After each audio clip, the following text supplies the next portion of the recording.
Hello, my name is Macy Duncan, and the title of my presentation today is Listening for Better Leadership. I'm not sure how or why it happened, but when I was a kid, I felt as though everyone I know briefly went through what I'll refer to as the Hannah Montana phase. And this is not in reference to the obsession lots of people had with the show, but instead the idea that we were all going to do the next big thing. I was going to write a best-selling book, or a top song, or save the planet, and all at the age of 9 or 10. Quite understandably, these goals did not pan out as I intended, and a lot of these ideas ended with the notion of why be a soccer player if I wasn't going to be Abby Wambach. It wasn't for a long time that I learned to be content with simply learning a skill for the sake of learning it. Learning to play marimba and beginning to set my sights a little lower towards more achievable goals over time led me to accomplishments 9 or 10-year-old me never expected. I even learned a marimba concerto. Slow, steady progress became more satisfying to me than the instant success I had always dreamed of as a kid. But learning this lesson was especially hard in terms of leadership. When I came to Purdue as a freshman, I specifically remember a moment while being moved into my dorm room in Sherif Hall on my very first day. My parents and sister had been flinging my clothes and shoes and books into random drawers, each of them with a different plan for where things go, and I had been standing in the middle of the room, confused and a little nervous, when in walked a beaver. It was not a literal beaver, it was a man in a beaver costume, and later I would even wear the costume too. But what this beaver did was hand me a piece of paper that said Join Shreve Club. So I did. I went to the call out and found out there were lots of positions open, smaller ones including floor senator, and bigger ones including vice president. As I had always done when it came to leadership, I felt drawn to the challenge of such a large role as vice president. My 2 brand new friends, who I had known for barely a week, were pretty surprised and told me to maybe take it easy my freshman year. But like I said as a kid, why be a soccer player if I wasn't going to be Abby Wambach?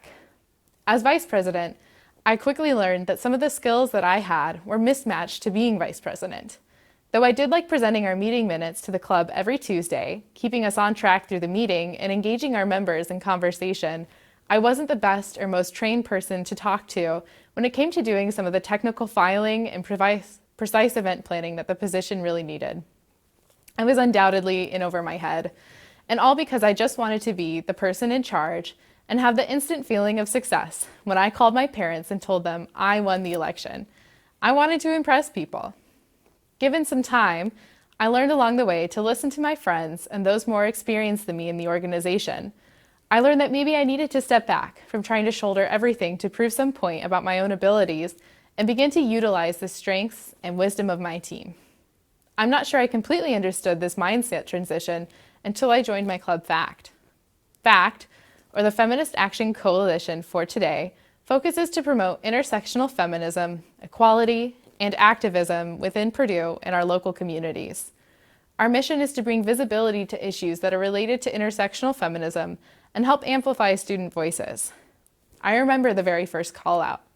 I listened to the president, Claire, and thought, wow, I'm not sure I actually knew what feminism was until this moment. And for the first time in my life, at the call out of a club, I set my sights on being nothing more than just a member. It was the best decision I had ever made, and it changed almost every single way that I approached learning, leadership, and feminism.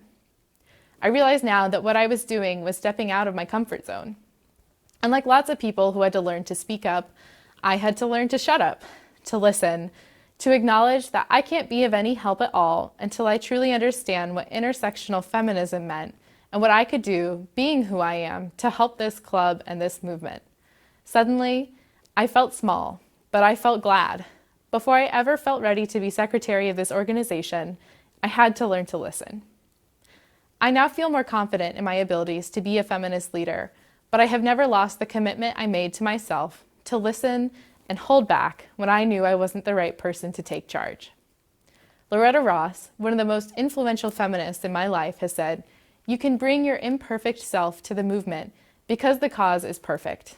And nothing has been more true of the leadership transition that I made throughout college.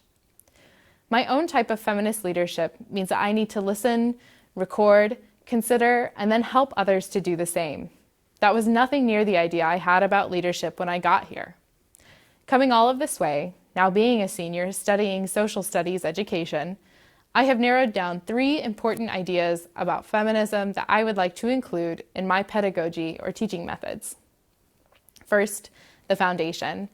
I will set up a foundation of equality in my classroom that allows for the participation and appreciation of each student in ways they feel comfortable.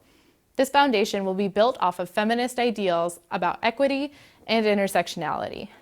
My experience, in fact, learning to center the needs of those who are most oppressed will help me to provide support to students in their own individual situations. Second, listening. The transition that I underwent joining FACT is something I want to continue with my students.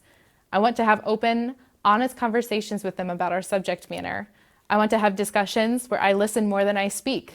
I can learn so much from them by sharing the conversation and the classroom with them. Every student deserves a place in my classroom, and every student deserves to be listened to. Third, power. I want students to know that even when they feel small, or as though the whole world is against them, they'll always have power and knowledge and power in my classroom. It was the same way I felt about our small team of 4, in fact. We were small, we wanted to change a lot about our campus, and we were sometimes frustrated by the size of our team. Looking back, our small numbers made us strong, coordinated, and communicative. I want students to know that even when they feel small, they are mighty and smart and valued, and especially so in my classroom. I'm very thankful that I learned about leadership early on in my college career because it has helped me so much as I become a teacher. My experience, in fact, surrounded by incredible feminist friends, has made me powerful, compassionate, and capable of change. I want to thank my friends for continually pushing me to think and consider my life and career from an intersectional feminist perspective. Education can feel like a big picture, but I am satisfied knowing that I can enact change from my small classroom. After all, why be a teacher if I can't do it as a feminist? And you know what? I can.